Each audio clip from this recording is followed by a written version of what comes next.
Hey world, Dan Brown here, and I have not been watching as much baseball this year as I do most years because the Tigers sucked this year.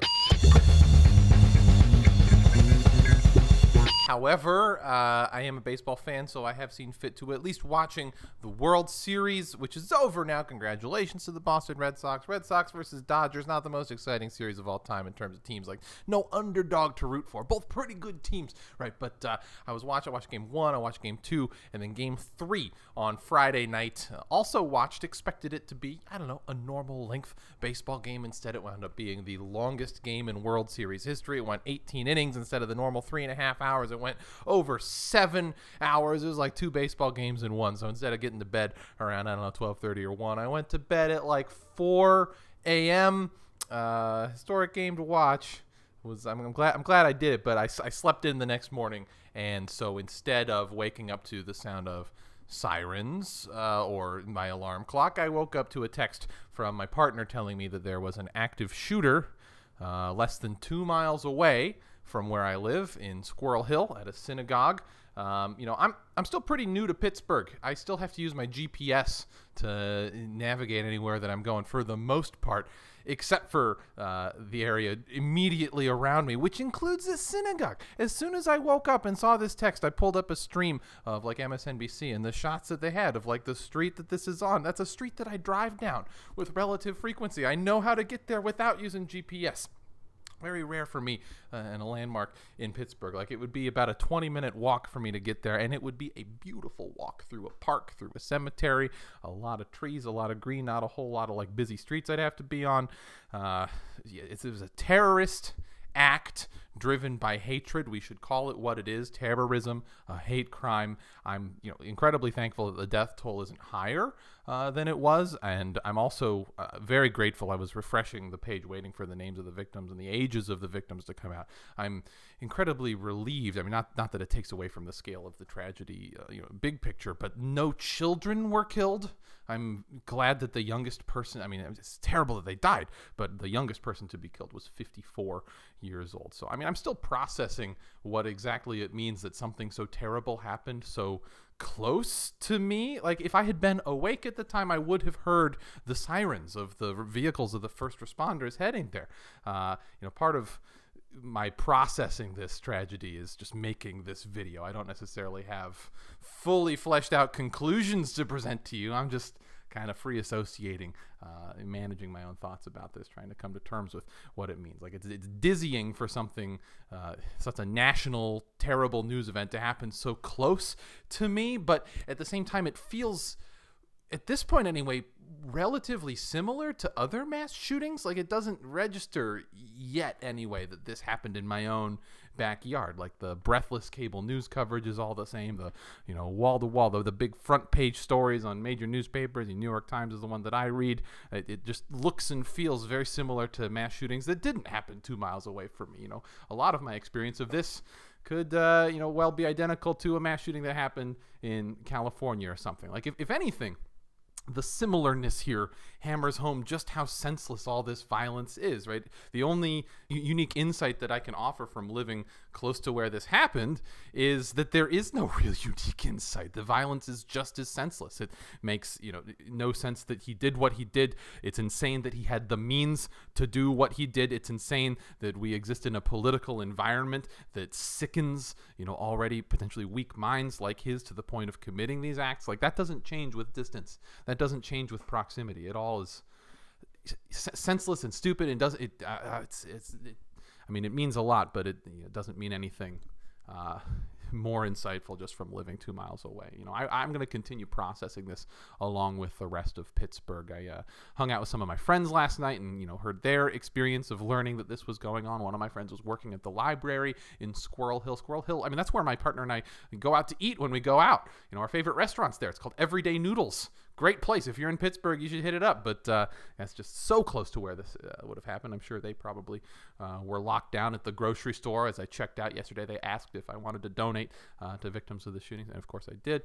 Right. This comes the same week, though, that this Trump fanatic right here mailed pipe bombs to, what, 13? I think 13 different pipe bombs is what we're up to right now, to the targets of Trump's ire. It's the same week that a mentally ill man killed two black shoppers, I should say, at a Kroger supermarket store in Kentucky after trying and failing to enter a black church where presumably the death toll could have been much higher than it was. Like, the violent rhetoric of those on the right is dangerous.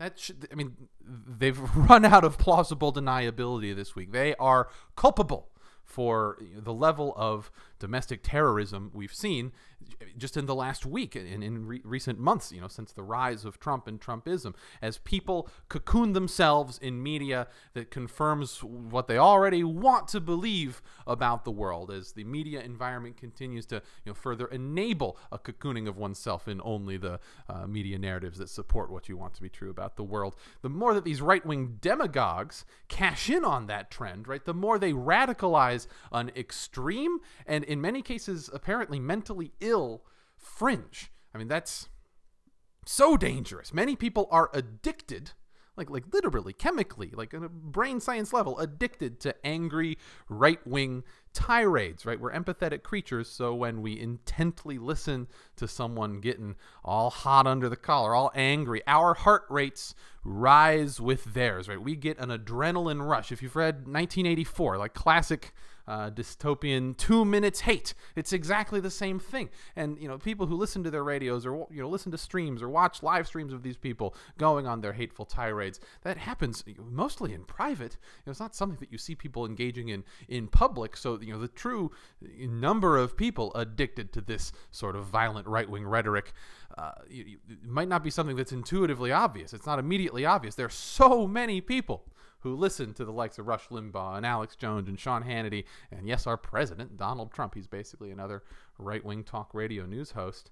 They just listen and they stew, and they listen and they stew, and who knows what they're plotting. How many more right-wing terrorists are at their boiling point right now? Voters in 2016 failed to punish this kind of dangerous rhetoric. Like, how many more right-wing terrorist attacks is it going to take before voters punish the leaders who are responsible for turning up the heat, beginning to boil this frog? This frog has been boiling for, you can say that the starting point was basically anywhere in U.S. history, but there is no doubt that Trump represented a major turning up of the heat, a major stepping up of the rate of acceleration of heat in the water surrounding this metaphorical frog, right? It's too late at this point to stop the next round of right-wing inspired terrorist attacks. Like, I highly doubt that, we've seen the last of these lone wolves plotting some sort of violence around the midterm elections. But to begin walking back the problem, we have to reject the party that dog whistles and sometimes just freaking whistles, just straight up whistles and says, hey, how's it going, racists and radicals? This is the party for you. We need to reject the Republican Party. Vote them out on Tuesday. That's next Tuesday at this point, November 6th. Okay, you have to vote. Your friends have to vote. You have to make sure you have a plan to vote. If you don't have a plan, if you don't know where your polling place is, stop this video. Stop everything you're doing and figure that out right now. You don't even have to come back and keep watching this video. Anyway, as it relates to mass shootings, to right-wing leaders, these sort of terrorist attacks, it's not that they necessarily actively want any specific attack to happen, but they view these attacks basically as collateral damage, right? If poor people are angry at each other, if we're fighting with each other along tribal lines, along, racist lines, then that means we're too distracted to recognize our shared enemy, our shared opposition in the form of the billionaire class that would trade away our entire future just for their short-term lock on immense wealth and immense power, right? If the poor are at each other's throats, they are naturally not at the billionaires' throats. Republican leaders, they offer thoughts and prayers, okay? But they never, you might have noticed, they never lift a finger, even though they have incredible power to stop the means of these, terrorist attacks. They have the power to stop them, but they never do anything. Because, part of it, as we all know, is the gun lobby. They accept money from interests, those interested in defending the profits of gun manufacturers, very big industry in the U.S. But it's bigger than just that. There's also this term stochastic chaos, stochastic terrorism that you might have seen floating around in the wake of the MAGA bomber and now this mass shooting in my hometown of Pittsburgh. The idea of stochastic terrorism is that if you have a large enough audience and you incite them to violence in non-specific ways but very clear ways, then you don't know exactly where or exactly when or exactly who will commit a violent act. But you know that if you say these things, if you incite these things with enough frequency to a large enough group of people listening to you like you are the voice of God, then eventually you know that somewhere, somewhen, somebody is going to commit a violent act. And so many people have been calling Trump a stochastic terrorist for deliberately using violent rhetoric to try to stir up his base, because stochastic chaos makes the masses easier to control. We're more malleable when we are fearful, and we'll jump into the arms of anyone who claims to have all of the answers, right? Any particular mass shooting can be pointed to and called a tragedy by Republican leaders. But the knowledge that somewhere and somewhen another mass shooting or terrorist act is going to happen, apparently, to them, is a feature of the system and not a bug. Because if it weren't, they would stop it. They have the power to stop it, and they have not. After mass shooting, after mass shooting, after mass shooting, after mass shooting, they're not doing anything to stop it. So clearly, big picture, they see that this being an element of our society probably benefits their hold on wealth and power in at least the short to medium term, right? The more fearful we are generally, the more skeptical we become of each other, the less likely we are to band together against our actual common enemy, the billionaire class, and the more vulnerable we are to con men who claim to have all of the answers. Yes, the ruling class aims to maintain their own power in the short term, maybe the medium term, over the next 5 to 15 years, no matter what it costs. The rest of us, okay, they're willing to stoke division to the point of provoking terrorist violence. That's one thing, if it means that they can divide and conquer the electorate and continue the status quo that empowers them. Okay, most of us are not going to die, even with an increased rate of right-wing terrorist violence. Most of us are probably not going to die to that terrorist violence. But we do all face a common existential threat in the form of, stop me if you've heard this before, climate change.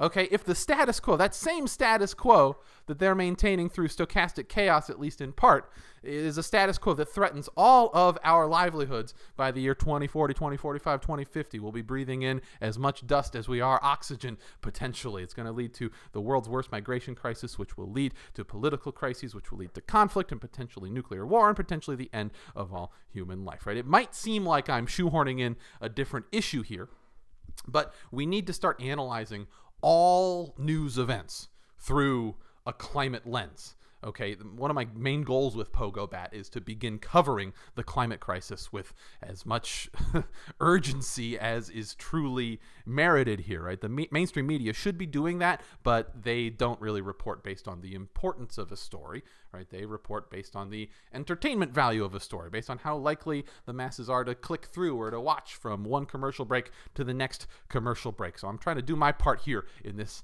distinct space with slightly different incentives. I'm trying to do my part to correct for that imbalance, right? MAGA terrorists, Make America Great Again, right-wing Trump-supporting terrorists are obviously very scary on their own and are a problem that we have to deal with, like, in a vacuum. No one wants to be shot to death in public, but they're part of a bigger picture slide towards the potential end of the world, right? A willingness to whip up terrorists for electoral gain on the part of leaders in government and in business demonstrates the same lack of scruples that enables trading the long-term viability of life on Earth, my right to life 20 years from now, your children's right to life 20, 30 years from now, for their short-term power and their short-term profit. Like, obviously, we need to end mass shootings. They're horrendous. They're terrifying. But as our leaders fail to act on reining in this, sort of violence, this sort of mass violence, it's important that we understand just how insidious their inaction really is. It's bigger than just shootings, even though that's the headline this week. Remember, it's part of the same trend. We have the means to stop this. You have to ask yourself, why haven't we yet? And if you explore that question, if you really think critically, paints a dark picture. We need to band together. Stay strong.